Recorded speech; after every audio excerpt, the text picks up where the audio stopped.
Reading from Augustine's Confessions, Book 6, Chapter 5, we get an important insight into his religious epistemology. He's describing a certain period in his life with his mind beginning to clear under the influence of the Bishop Ambrose. He is now in Milan, and he is coming back towards Christianity, back towards the faith of his mother, Monica.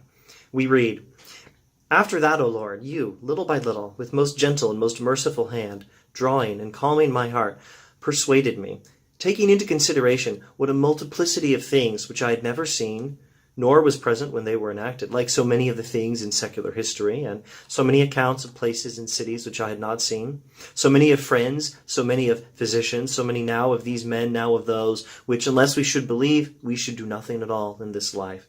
Lastly, with how unalterable an assurance I believed of what parents I was born, which it would have been impossible for me to know otherwise than by hearsay. Taking into consideration all this, you persuaded me that not they who believed your books, which with so great authority you have established among nearly all nations, but those who believed them not, were to be blamed."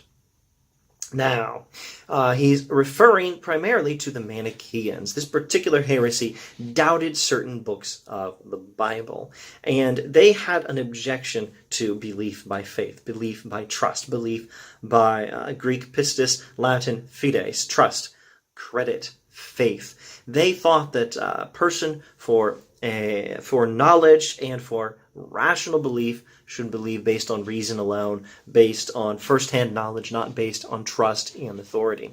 And Augustine explains how God helped him to understand during this period in his life how all of his belief about the world's geography came from trust in reliable testimony, came from trust in authority. Well, most of it. Not Carthage, not places he knew from experience, but most of his knowledge of geography.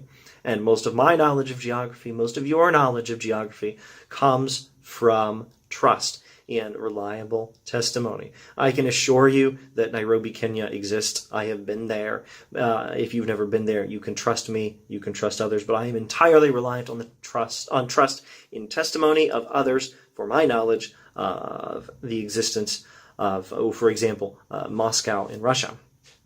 All right, so geography, that's one. And then there's more. He lists history, all our knowledge of history. So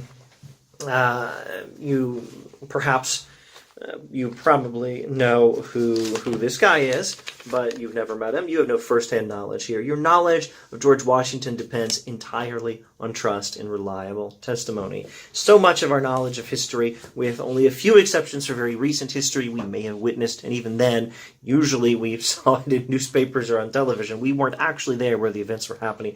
Most of our knowledge of history relies on testimony, and so on. And Augustine emphasizes, most importantly, that the foundational knowledge of which society, on which human relations are built, knowledge of who our parents are, depends on trust in their testimony. And so the Manichaean objection to trust in testimony is wrong. Knowledge and rational belief do not rely on first-hand experience or first-hand insight. Much of what we believe rationally relies on trust, and without it we would not be able to do much of anything in this life.